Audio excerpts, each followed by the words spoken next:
Hello everybody. Today I will discuss the first part of national income. In this part, I will discuss the definition of macroeconomics.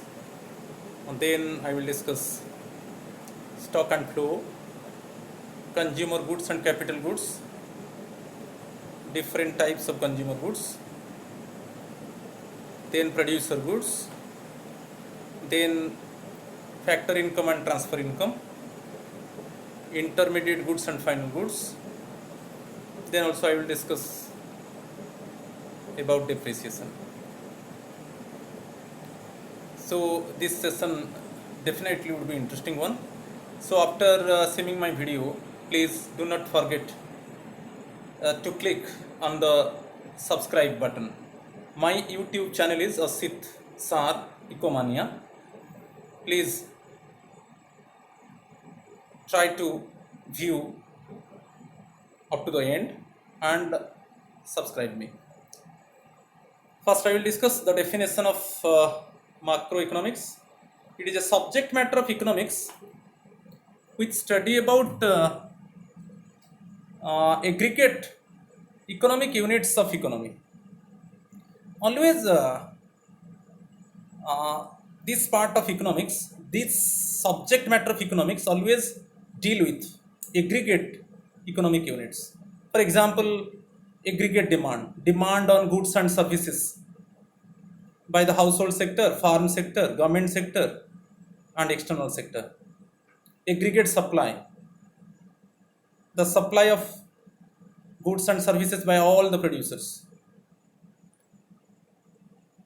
Total savings of the people, total consumption of the people, national income of the country. So all these variables related to the macroeconomics. It is also called, you see, income and employment, theory of income and employment, because the scope of macroeconomics concentrate on determination of level of income and employment. You know that in Keynesian theory of income, output and employment, must know how to determine equilibrium level of income, output and employment. What is saving function? What is consumption function? How to derive saving function from the consumption function? Or how to derive consumption function from the saving function? What is investment multiplier? What is investment function? Okay? And Keynesian theory of income and employment is very famous one. In a general theory of income and employment, we know so many things. So always the scope of macroeconomics concentrate on determination of level of income and employment. It is also called theory of income and employment. For example, you see macroeconomic theory. Theory of general price level, theory of national income, theory of international trade, theory of economic growth, theory of employment, etc. related to the macroeconomic theory. Next, macroeconomic variables: aggregate demand, aggregate supply, total consumption, total savings, employment of resources, etc. Already I have discussed. You know, microeconomics always believe on individual units in an economy. Demand on the commodity by an individual, supply of the commodity by a producer, saving of an individual, consumption of an individual. All these things, you know, related to the individual economic units. So these individual economic units studies by the microeconomics, but here aggregate demand, total demand on goods and services, total supply of goods and services, total supply of goods and services by the producers, total consumption of the people, total savings of the people, aggregate employment of resources. Okay, all these are macroeconomic variables. The next one I will discuss stock. It is a variable measured at a particular point of time. At a particular point of time, you see one example. Suppose tomorrow, sharp at 10 a.m., you enter into the Hero Honda showroom in your area and count how many vehicles are there in the stock. Suppose tomorrow at sharp 12 noon, you enter into the godown of your area and count how much quantity of wheat available in the stock. So it is measured at a particular point of time. It has no time dimension. It is a static concept. For examples, you see wealth. At a particular point of time, how much worth of property possessed by the person. In a particular point of time, how much water available in the tank. At a particular point of time, you go to the bank and ask the manager, okay, how much bank deposits are there. At a particular point of time, you go to a sugar mill and check how many machines are there in the stock. So, stock is a variable measured at a particular point of time. It has no time dimension. Then next I will discuss flow. Flow is a variable measured over a specified period of time. It is measured over a period of time. Over a period of time means the variable can be measured per day, per hour, per month, per year. It means the variable can be measured in a day, in a week, in a fortnight, monthly, quarterly, half yearly, and yearly. Clear? So flow is a variable measured over a specified period of time. For example, you see how much money invested by the producer during a year, how much money earned by the businessman during 6 months, how much remuneration received by the worker during a day. So it has time dimension. Okay, like per hour, per day, per month, per year. It is a dynamic concept. Example, income and investment. How much money earned by the person during a month? How much money invested by a producer during a month? Water in a stream. Then capital formation. Capital formation means addition or creation of new capital assets. Suppose at the end of 2018 financial year, a producer had 5 machines. A producer used 5 machines. At the end of 2009, at the end of 2019, it is detected that additional 3 machines purchased by the producer. So during 2019, the producer invested money on additional 3 machines. So on additional 3 machines, invested money on additional 3 machines means it is capital formation. Capital formation means addition or creation of new capital assets. Suppose for example you see regarding the capital formation, we know that financial year start from April 1 and end on March 31st. So during the year 2019. April 1, 2019, opening stock of the machine is 5. Okay, April 1, 2019. So opening stock in a farm is 5 machine. Then in case of closing stock, it means on March 31st, 2019,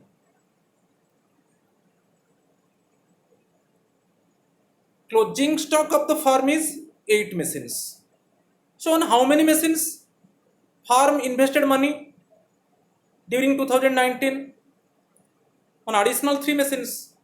So how much money invested on additional 3 machines is the capital formation. Due to additional investment, production level increases. Similarly, monetary expenditure. Expenditure of a person during the month, expenditure of a person quarterly, expenditure of a person half yearly. It is also a pro concept. Consumption of sugar, national income, quantity of wheat produced by a farmer during a year. So, flow is a variable measured over a specified period of time. It has time dimension. Clear? Next, I will discuss consumption goods or consumer goods. Consumer goods are those goods which satisfy the wants of the consumers directly. Those goods consumed by the consumers to satisfy their needs, or those goods used by the household sector to fulfill their needs. They are used by consumers. These goods having direct demand. Direct demand means when a demand on the commodity directly by a consumer to satisfy his need, to fulfill his need. So direct demand means directly the consumers make demand on the commodity and fulfill their needs. These goods do not promote production activities. The goods consumed by the household sector, but goods purchased by the consumers to satisfy their needs, they do not use it for production activities. Due to the consumption of these goods, there will be no flow of goods and services in the economy. Only simply these goods purchased by the consumers, but purchased by the household sector to fulfill their needs. Most of the consumption goods have limited expected lifetime. I will discuss after that different types of consumer goods. Then you must know. Okay, expected lifetime of different consumer goods. So, example of consumer goods: bread, TV, refrigerator, etc. Household appliances, food items, clothes and shoes. Those type of commodities basically used by the consumers to satisfy their needs. Those type of goods used by the household sector to fulfill their needs. These goods are consumer goods or consumption goods. These goods do not promote production activities. Simply these goods used by the consumers to fulfill their needs. You see different types of consumption goods or consumer goods. First one, durable goods. Durable goods, home appliances like TV, washing machine, laptop, air conditioner, fan, grinder, etc.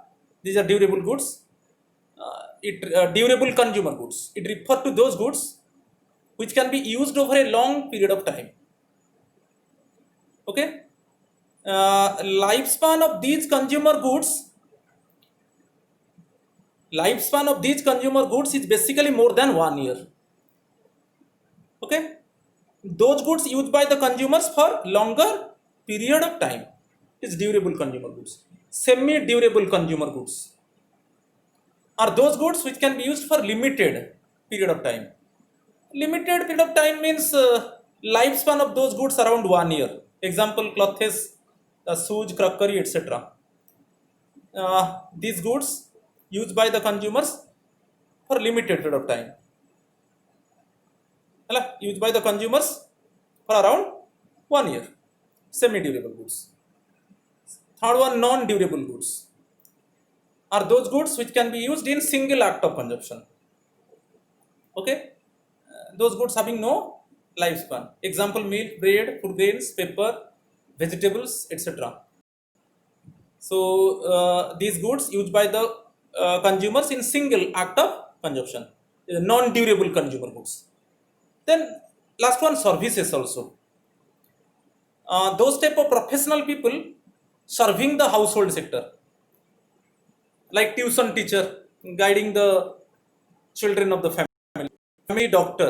Suppose any family member suffering in any minor disease, then immediately consult with the family doctor.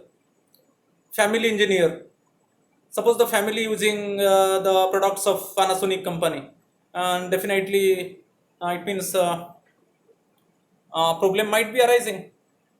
When problem is arising, then the family member consult with the particular engineer of Panasonic who has very good link with the family.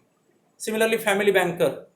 Suppose any family member want to know the new rules and regulations of the bank, then at that time consult with the family banker, and the family banker guide the family member in regarding to the banking activities.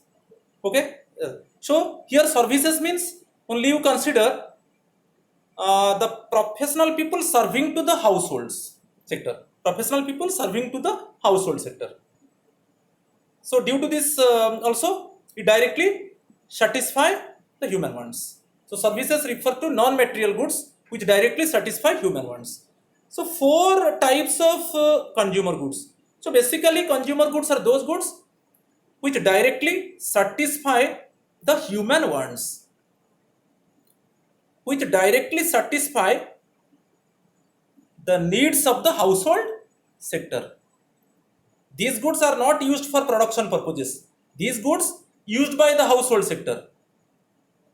These goods used by the consumers to satisfy their needs. So next one, you see capital goods. Capital goods are those goods which are useful to produce other goods and services. Suppose machine, tools, equipments, plant, all these goods which are useful and fruitful to produce other services. These goods are used by the producers. These goods are used by producers for producing goods and services. These goods always promote production activities. Always machine, tools, equipments, always stimulating production activities. Okay. If more number of machine, tools and equipments used, then definitely production would be more. Capital goods generally have an expected life of more than 1 year. Capital goods generally expected lifetime is for several years. Those goods can be used for several years. These goods having derived demand. Derived demand is demand on one commodity depend upon demand on another commodity. Suppose for example you see demand on milk depend upon demand on tea. So demand on milk is derived demand because demand on milk depend upon demand on tea. Demand on milk depend upon demand on sweets. Demand on milk depend upon demand on ice cream. So demand on milk is the derived demand. So simply demand on one commodity depend upon demand on other commodity. So these goods having derived demand.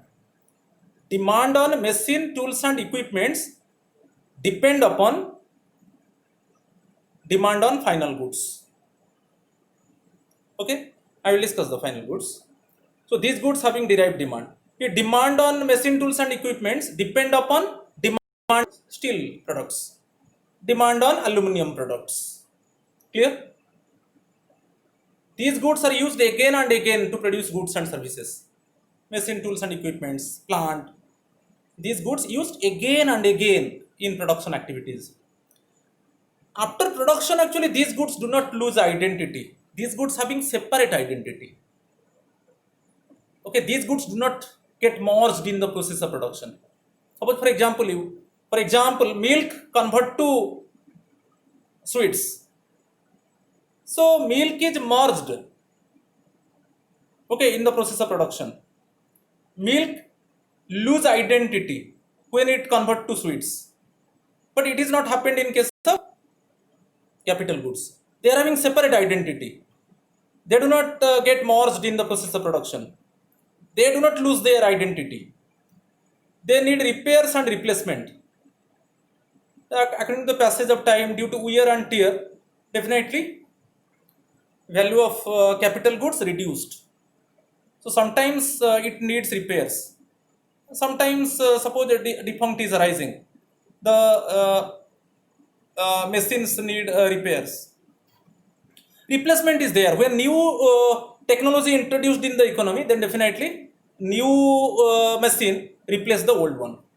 So they need repairs and replacement over time due to depreciate over a period of time. Example, plants, machinery and equipments. Okay.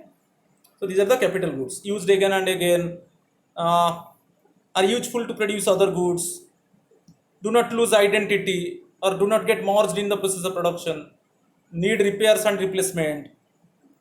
Clear? Used again and again in the production process. Clear? So these are the different traits and features of capital goods. Have you clearly understood or not? Those goods promote production activities. By using these goods, there would be flow of goods and services in the economy. Okay, these are the different features and traits of capital goods. Types of consumption goods already I have discussed. Suppose question is coming, differentiate between consumption goods and capital goods. Consumption goods are those goods which are directly satisfying the needs of the consumers. But capital goods are those goods which are useful to produce other goods.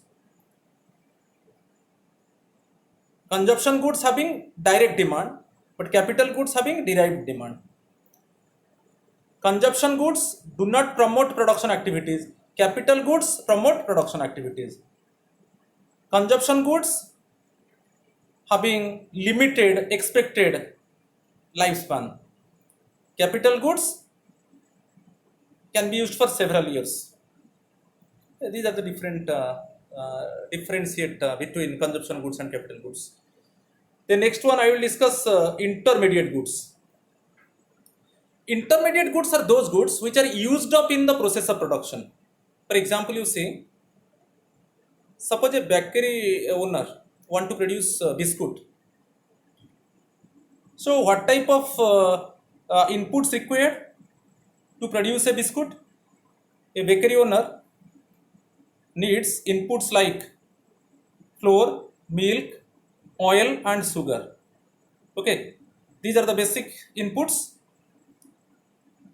to be used to produce biscuit. So biscuit is the final product, because finally the bakery owner sell biscuit in the market. Okay, but in this example, flour, milk, sugar and oil, these goods are used up in the process of production to produce final commodity like biscuit.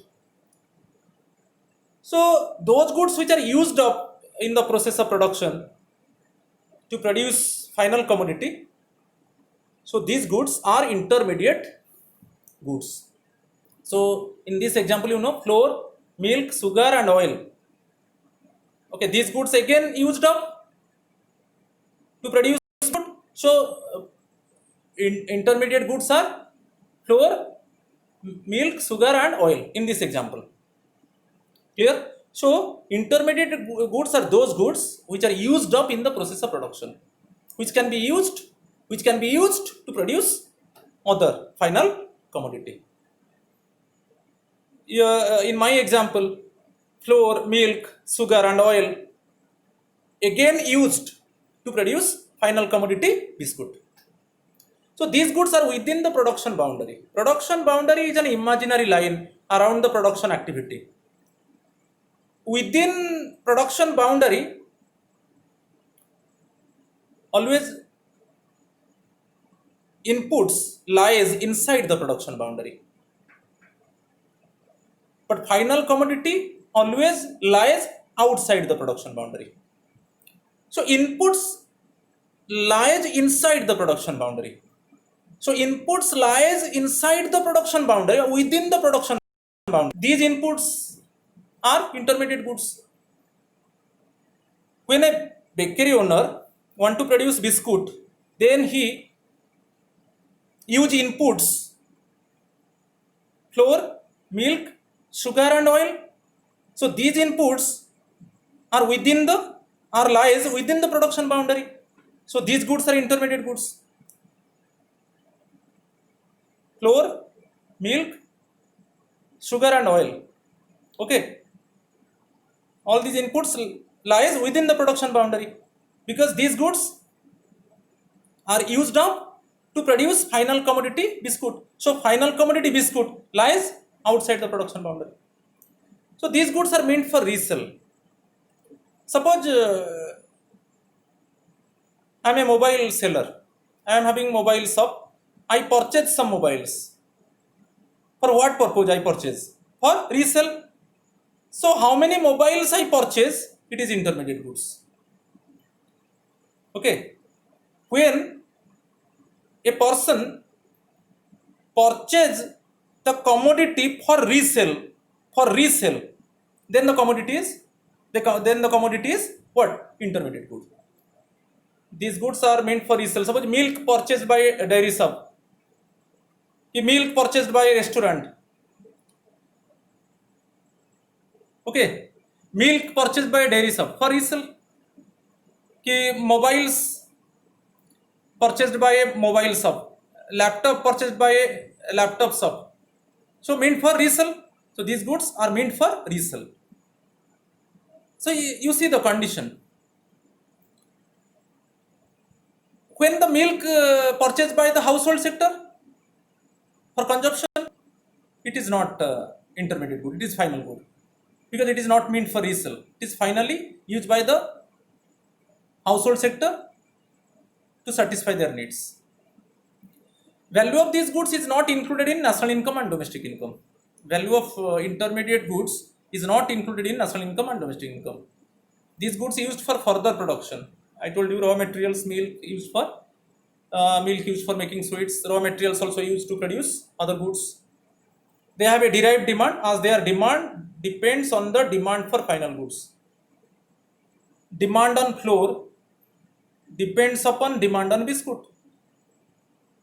Demand on oil mainly depends upon demand on biscuit. Okay. So oil, flour, demand on milk depend upon demand on biscuit. So derived demand on milk, demand on flour, demand on sugar. Okay. Demand on sugar depend upon demand on biscuit. So they have a derived demand. Okay, intermediate goods. These goods having value added. For example, you see, I want to clarify value added.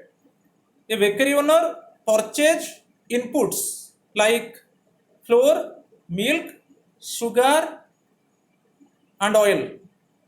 And bakery owner invested rupees 900 rupees. Bakery owner invested 900 rupees on flour, sugar, milk and oil and produce biscuit and sold the biscuit in the market and received 1000 rupees. So value added means value of the final product minus value of the inputs. Value of the inputs used to produce final commodity. So in my example, value of inputs 900 rupees. Value of the final product biscuit 1000 rupees. So value added is 100 rupees. So these goods having value added. Example, milk used in dairy shop for resale, coal used in factory for further production. So some examples you give. Suppose you see sugar cane used by the household sector. Sugar cane used for consumption, it is final commodity. But sugar cane used by the sugar mill to produce sugar, it is intermediate commodity. So you see the condition. When the commodity again used to produce a commodity, then in this case it is intermediate commodity. But when the commodity is finally used by the consumers for consumption purposes and finally used by the producers for investment purposes, then it is the final commodity. So in this case, just you remember intermediate goods within the production boundary, used up in the production process to produce other goods. Here, meant for resale, those goods having value added. Okay, clear. So these are the features of intermediate goods. Then final goods, you see, final goods are those goods which are finally used by the consumers and producers for consumption and investment purposes. Two things you remember. Those goods which are finally used by the consumers for consumption purposes and finally used by the producers for investment purposes. Suppose, for example, milk used by the consumer for consumption purposes, final commodity, and machine used by the producer for investment purposes, it is final commodity. These goods are outside of the production boundary. Already I have discussed. Always the final commodity lies outside of the production boundary. Only it means inputs lies within the production boundary, and inputs means those goods again used to produce final commodity. Clear? So these goods lies within the production boundary, but final commodity lies outside the production boundary. These goods are not meant for resale. Final goods are not meant for resale. The value of these goods is included in national income and domestic income. In my example, you see a bakery owner produce biscuit and he purchased flour, sugar, oil and milk to produce biscuit. He invested 900 rupees on inputs and finally he sold biscuit at rupees 1000. So only 1000 rupees is included in the national income and domestic income because inputs like flour, milk, oil and sugar, okay, intermediate goods. So how much money invested on these goods is not included in domestic income and national income. So always you remember value of intermediate goods is not included in domestic income and national income. Only value of final goods. Those goods finally used by the consumers for consumption purposes and finally used by the producers for investment purposes. They have direct demand. Final goods have a direct demand as they satisfy the wants directly. They are ready for use by their final users. These goods having no value added. Finally used by the definition. Final goods are those goods which are finally used by the consumers for consumption purposes and finally used by the producers for investment purposes. Okay, they do not purchase for resale. It is finally used by the consumers for consumption purposes, finally used by the producers for investment purposes. So example, milk purchased by household for consumption, machine purchased as an investment by the producers. Okay, you see the condition. Milk purchased by the household, it is finally used by the household sector for consumption purposes. But milk purchased by the restaurant to produce custard, then this milk is an intermediate good. Clear? And the value of milk is not included in domestic income and national income. Only value of the custard, it is the final good. The value of custard only included in domestic income and national income. So you see the condition. The same good may be intermediate good or may be final good. But you see the condition. When it is finally used by the consumers for consumption purposes, final good. When it is finally used by the producers for investment purposes, it is the final good. Okay, but it is used by the producers to produce other goods. Okay, it is intermediate goods. So for investment purposes, okay, when the producers use the commodity for finally used by the producers for investment purposes. It is suppose machine purchased by the producer, and the producer invest money on the machine and finally use it to produce commodity. Then machine is the final commodity. So you see the condition. The same suppose sugarcane in sugar mill, it is intermediate commodity. But sugarcane purchased by the household sector for consumption purposes, it is final commodity. You see the condition.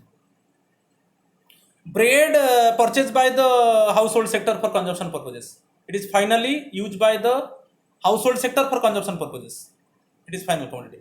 But bread purchased by the restaurant for preparing sandwich. So here bread is intermediate commodity. Here. Next one I will discuss factor income or payments. Factor payments. It refers to the income received by factors of production. You know that 4 factors of production: land, labor, capital, and entrepreneur. So it refers to the income received by factors of production for rendering factor services in the production process. Okay, income received by factors of production for rendering factor services in the production process, it is the factor income. Suppose when a laborer render his service and in return receive money, it is factor income, because he offer his labor service and in return receive remuneration, factor income.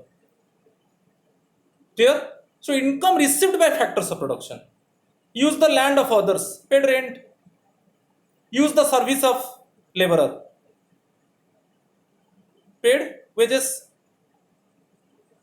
borrow money from the bank, paid interest; use the service of entrepreneur, paid salary. So similarly, it is the income received by factors of production for rendering factor services in the production process. Factor income received in the form of rent, wages, interest, and profit. Similarly, factor payments, it refers to the payments made to the factors of production. Payments made to the factors of production in the form of rent, wages, interest, and profit for rendering their productive factor services in the production process. When landlord has given land, then definitely you pay rent to the landlord, because you use his land. When you use the, suppose you hire worker from outside, then you must pay remuneration or wages to him. When you use the money of the bank, borrow money from the bank and use it, then you must pay interest. When you use the brain of entrepreneur, when your company or farm use the brain of entrepreneur, then you must pay part of the profit to the entrepreneur. So simply it refers to the payment made to the factors of production in the form of rent, wages, interest, and profit for rendering their productive services and factor services in the production process. So factor income, actually it is included in national income and domestic income. This income is included in national income and in domestic income, because we contribute our service and in return we receive salary. Okay, it is an earning concept. We render our service for earning money. It is an earning concept. It is bilateral transfer. Bilateral transfer means household sector offer labor service to the farm sector, and then in return farm sector repay what? Wages or remuneration. So it is a bilateral. Household sector transfer labor service to the farm sector, and farm sector pay wages or remuneration to the household sector. Okay, for receiving factor service from the household sector. So it is a bilateral transfer. Types: rent, wages, interest, and profit. Another one, you see transfer income or transfer payments. It is the income received by the people without rendering any productive service in return. Income received by the people without rendering any productive service. You see old age pension. Every month, monthly, government paid pension to the old age people belongs to poor family, so that they maintain normal standard of living. They do not depend upon others. Clear? But in return, old age people actually they do not contribute. They do not contribute anything to the government. But one side actually government paid pension to them monthly. More than 60 age people belongs to poor family. This old age pension. Scholarship paid to unemployment allowance to the unemployed people. Relief to the affected people at the time of natural disaster. Offering food to the beggars. Okay, ki assisting money to the beggars. So it is the income received by the people without rendering any productive service. People actually they do not contribute any productive service, but in return receive income. It is transfer income. Same thing. Transfer income or transfer payment, same thing. Transfer payments refers to the payment made to the people without receiving any productive service from them in return.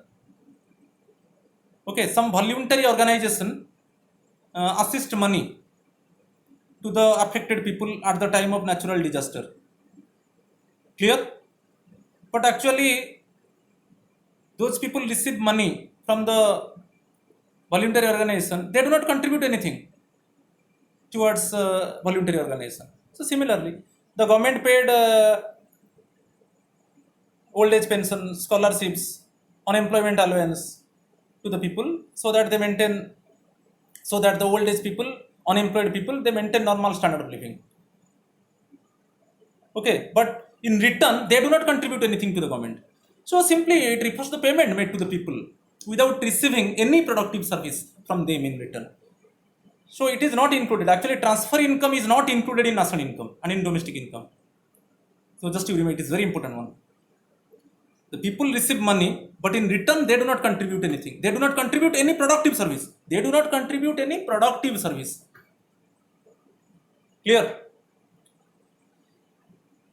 It is not included in national income and in domestic income. It is a receipt concept. It is an unilateral, one side transfer. One side transfer from government to the people. But there is no transfer from people to the government. It is an unilateral concept.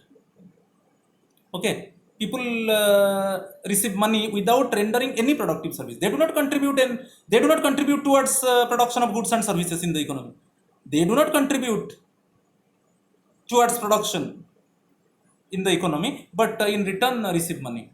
So just examples, I told examples: unemployment allowance, old age pension, scholarships, monetary assistance to BPL people.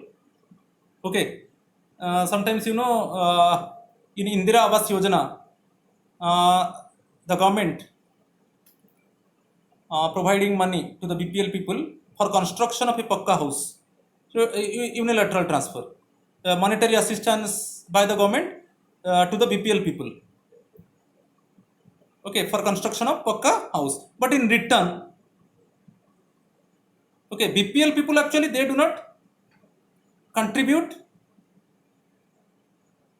in productive service in return. They do not contribute towards productive service, but they receive money from the government for pakka house. So like this, any type of assistance people receive from the government, but in return actually they do not contribute towards productive services. Productive services means there is no contribution towards production of goods and services. So this transfer income actually is not included in national income and in domestic income. It is a receipt concept. Also it is an unilateral, one side transfer. Clear? Similarly, producer goods you see are those goods which are used by the producers for producing goods and services. So simply those goods used by the producers for producing goods and services. Types both intermediate goods and capital goods, producer goods. Because producers using raw materials, fuel, money, these are intermediate goods. Again, these goods used by the producers to produce other goods and capital. So difference you see, intermediate goods and capital goods. Capital goods, capital goods used for several years. Capital goods used again and again, useful to produce other goods. Okay, promote production activities. So you see, one question you see. All capital goods are producer goods, but all producer goods are not capital goods. Justify your answer. Producer goods include two type of goods. First one is intermediate goods or single use producer goods. Intermediate goods or single use producer goods. You see, it includes raw materials like coal, wood, etc. Okay, single use producer goods. Producer use these goods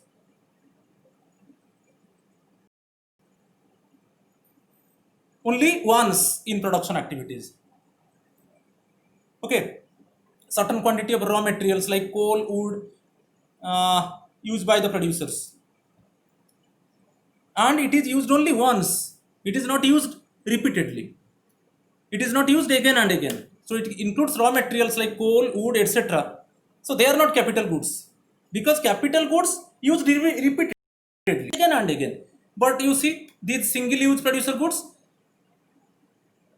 okay, not to be repeatedly used in the production process, used only once. So these single use producer goods are not capital goods because capital goods repeatedly used in the production process, used again and again in the production process. Okay, that intermediate goods are single use producer goods. These goods are also used by the producers. Raw materials, fuel, money, single use producer goods. Clear? Suppose certain quantity of cotton only once used by the producer to produce cotton related product. So it is not a capital good because certain quantity of cotton is not used again and again. It is not used repeatedly in the production process. Then capital goods. It includes fixed assets like plant and machinery which can be repeatedly used in the production process. So all capital goods are producer goods, but all producer goods are not capital goods. You see again the question. All producer good means intermediate goods or single use producer goods are not capital goods because single use producer goods like raw materials like coal, wood, jute, cotton, etc. These goods used by the producer only once in production activities, but these goods cannot be repeatedly used. So these goods are not capital goods because capital goods used repeatedly, used again and again in the production process. So all capital goods are producer goods, but all producer goods are not capital goods. So you see, machine purchased is always a final good. Do you agree? No. Suppose you see, first one. If again you see question, machine purchased is always a final good. Do you agree? Give reason for your answer. My answer is I do not agree. Due to the following reasons you see, if machine is bought by a household, then it is a final consumer good. Suppose you see one sewing machine purchased by a household for mending clothes. Okay. So this sewing machine is a consumer good. Simply it is used to satisfy the needs of the family members. Sewing machine actually it is used in the household sector for mending clothes of the family members. But the same machine bought by a farm for its own use. Suppose sewing machine bought by a tailor for stitching clothes and sell clothes in the market. Then it also the sewing machine is a final capital good. It is a final capital good here. First case household sector consumer good. And when a tailor purchases the same sewing machine for stitching clothes, it is a capital good because due to this the tailor stitch clothes and selling into the market and earn money. Clear? So here it is used for investment purposes, you know. Okay. So in household sector it is consumer good. In tailor shop it is a capital good. Then you see if machine bought by a farm for resale. Suppose a farm bought the machine for resale. So resale means it is an intermediate good. So you see the condition when purchased by the consumer, purchased by the consumer to satisfy his need, then it is consumer good. When it is purchased by a producer for investment purposes, For producing commodity or and earning money, capital good. But the machine bought by a farm for resell means it is an intermediate good. So the same commodity, same machine. Sometimes it may be consumer good, it may be capital good, or it may be an intermediate good. But you see the condition. Then you see gross investment or gross domestic capital formation. Gross investment simply refers to addition of capital goods to the existing stock of capital during an accounting year. It refers to addition of capital goods to the existing stock. So, suppose in 2018, in my farm, total stock of machine was 50 in 2018. 2019, I add another 5 new machines. Okay. So in 2019 I purchased 5 new machines. So how it means how much money I invested on new machines during the year 2019? It is the gross investment. It is addition to the capital goods. How many capital goods left? Don't worry. During this year, how many new capital goods added? On how many new capital goods money invested by the producer you consider? It refers to addition of capital goods to the existing stock of capital during an accounting year. So components you see, components of gross investment, it is gross domestic fixed investment, gross domestic fixed investment, or gross domestic fixed capital formation. Capital formation and investment same thing. Addition or creation of new capital assets during an accounting year or during the financial year. During this year, during the current year, on how many capital goods the producers have invested money? Okay, it is the capital formation. It is addition to the existing stock of capital. Okay, in a particular farm, suppose 5 machines we are there, but during this year, new 3 machines purchased by a producer. On new 3 machines, the producer invested money. So how much money invested by a producer on new machines during this year? It is the investment, gross investment. So gross domestic investment or gross domestic fixed capital formation, you see, it is GDFCF, gross domestic fixed investment. It means investment on fixed assets, investment on fixed capital goods. Those capital goods used again and again. Machines, tools and equipments, fixed assets. Machines, tools, equipments, plant, fixed assets used again and again. So it is gross domestic fixed investment or gross domestic fixed capital formation. It is expenditure on the following, you see, gross business fixed investment. It is defined as expenditure on fixed assets like machinery, equipments, factory buildings, etc. It is gross business fixed investment.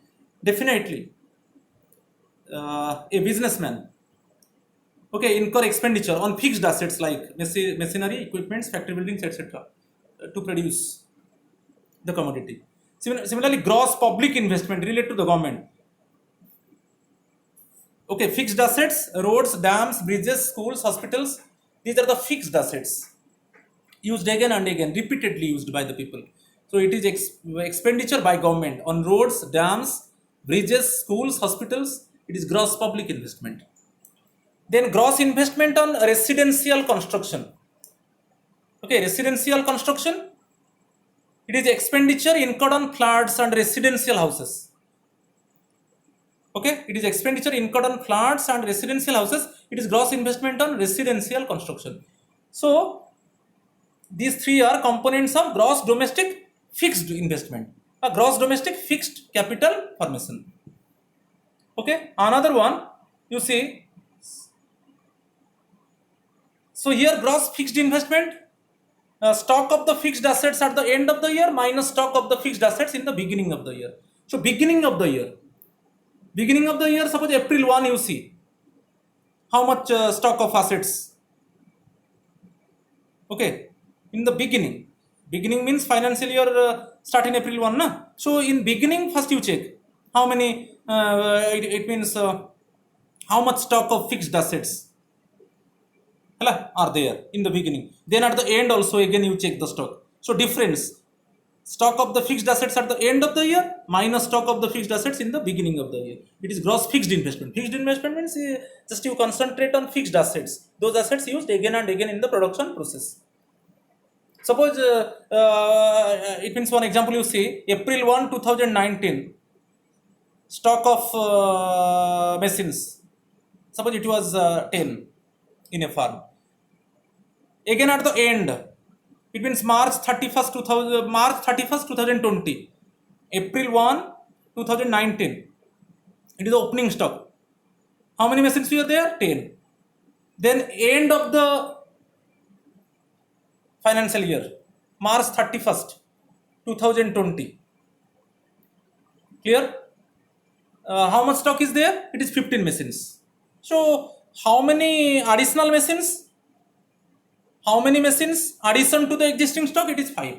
A closing stock minus opening stock. So you detect the financial year April 1 2019 to March 31st 2020. Opening stock, you check the stock in beginning of the year, and then you check the stock at the end of the year. Then difference is the fixed investment.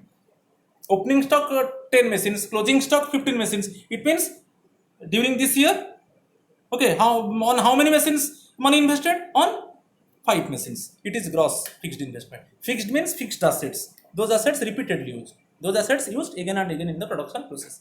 Another gross investment, your gross investment or gross domestic capital formation, it is components. First one, gross domestic fixed investment. Gross domestic fixed investment, first component. So just it means here gross investment, addition of capital goods to the existing stock of capital. Addition of capital goods to the existing stock of capital during an accounting year. Okay, it has two components. One fixed gross domestic fixed investment, only fixed assets, investment on fixed assets. So 3 types: gross business fixed investment, gross public investment, and gross investment on residential construction. One, you see second component of gross investment or gross domestic capital formation, it is change in stocks or inventory investment.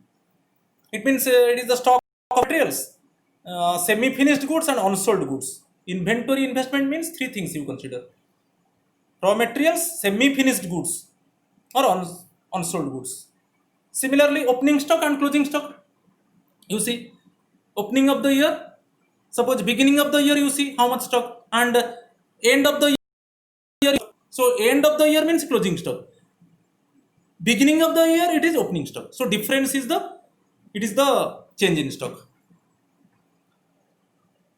Clear? For example, you see, suppose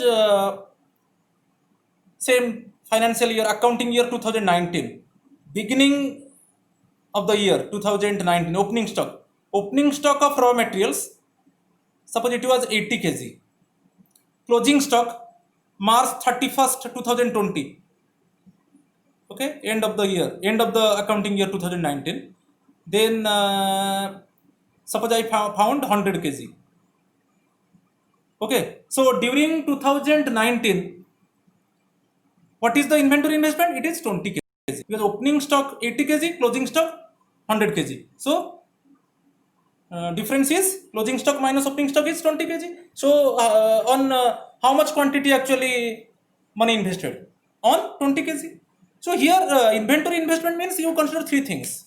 It is change in stock of finished unsold goods, semi-finished goods, and raw materials lying with the producers during an accounting year. Change you see, opening stock of unsold goods, semi-finished goods, and raw materials, and again closing stock you check, unsold goods, semi-finished goods, and raw materials lying with the producers. So difference is it is invested. It means on difference amount, it is particularly during this year it is invested on basically unsold, semi-finished, and raw materials. Here it is change in stock. So 2 types of investment: one fixed investment, and another one is inventory investment. Inventory investment you consider change in stock of unsold goods, semi-finished goods, and raw materials. You see the closing stock, opening stock, and difference. And in case of fixed investment, gross domestic fixed investment, so the fixed assets actually. Okay, investment on fixed assets. So gross business fixed investment, gross public investment, gross investment on household construction. You consider three things. So here inventory investment or change in stock, it is closing stock minus opening stock. Closing stock of unsold goods, semi-finished goods and raw materials. Opening stock of unsold goods, semi-finished goods and raw materials. Net investment, just you subtract depreciation from gross investment. Depreciation, depreciation, it is the reduction of, okay, it is the reduction of the value of the assets due to wear and tear, passage of time and expected obsolescence. So actually, actual addition, depreciation one account is there. Okay, depreciation amount always used by the producer for repair, for replacement. Okay, due to wear and tear, due to passage of time, then at that time actually, machine tools and equipments need repair, plant needs repair. So in this case actually, the fund used by the producer, it is depreciation. So depreciation subtract from gross investment is net investment. So gross investment minus depreciation, it is net investment. So net investment, the actual addition made to the capital stock of economy during an accounting year. It is the actual addition. So from gross investment, depreciation amount must be subtracted, because depreciation amount, it is used for repair and for replacement. Replacement is when the new technology is coming, then new machine replace the old one. At that time, how much money invested on new machine? It is the depreciation amount. Or how much money used by the producer for repair? It is also depreciation amount. So from gross investment, depreciation must be subtracted to obtain net investment. So net investment is the actual addition made to the capital stock of economy during an accounting year. Suppose, for example, you say a producer, gross investment for a producer is 25 lakh. Depreciation amount 5 lakh. So gross investment 25 lakh, depreciation 5 lakh depreciation amount. For what reason the producer keep 5 lakh for depreciation? For repair, for replacement. So actually how much money invested by the producer during the year? It is 20 lakh. So after depreciation amount, how much money left? It must be used. Okay, on the capital stock. Okay. So net investment, it is gross investment minus depreciation. Depreciation, it is consumption of fixed capital, same thing. Consumption of fixed capital, CFC, depreciation, or a replacement of fixed capital, alternate name. Depreciation definition, it refers to the reduction of value of assets, reduction of the value of fixed assets. Those assets used again and again, repeatedly used in the production process. It refers to the reduction of value of fixed assets due to normal wear and tear, passage of time, and expected obsolescence. So wear and tear. Okay. So repair is required. Passage of time also, problem is coming. Okay. In this case, the machines need repair. And expected obsolescence also, when new technology is coming, then new machine replace old one. People, we are typing through type machine. When desktop is coming, then desktop replace type machine. Similarly, when laptop is coming, laptop replace desktop. So like this. So it refers to the reduction of value of assets due to normal wear and tear, passage of time, and expected obsolescence. Three reasons, same reasons for depreciation: normal wear and tear. Continuous use of fixed assets in production process decreases their productive capacity and value. Passage of time, value of fixed assets also decreases with the passage of time.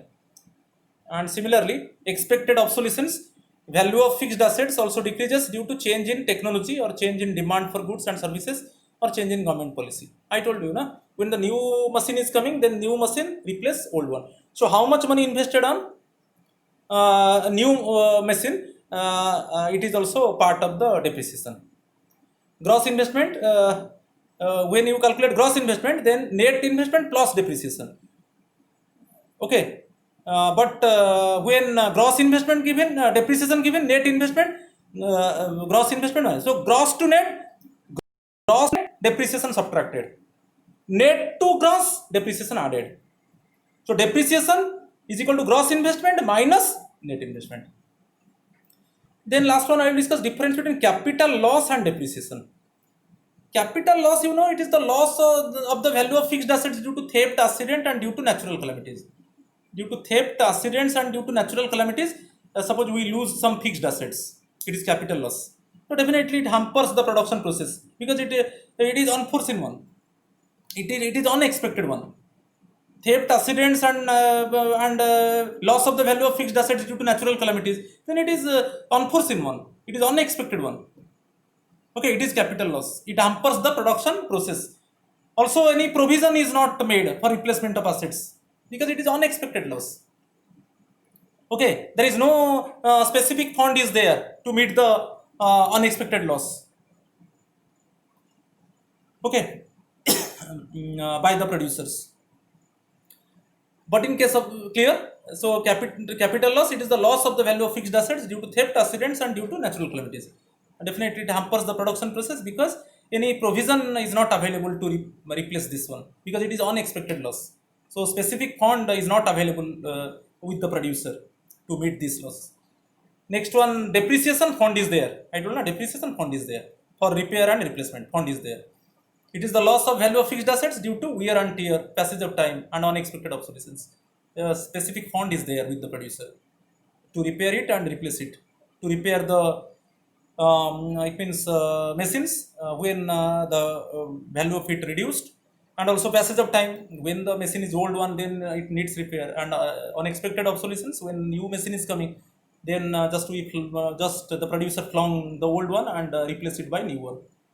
So in this case, fund is there. It does not hamper the production process. Fund is there. It does not hamper the production process. Old one, suppose the producer thrown away old one and purchase the new one by using the depreciation fund. Now provision is there for replacement of assets. Provision is there. Okay. Thank you. Then in the next section, I will discuss other things. Please, if you like my video, subscribe me. And my YouTube channel is Asit Sar Ecomania. Please subscribe me and click on subscribe button. Thank you.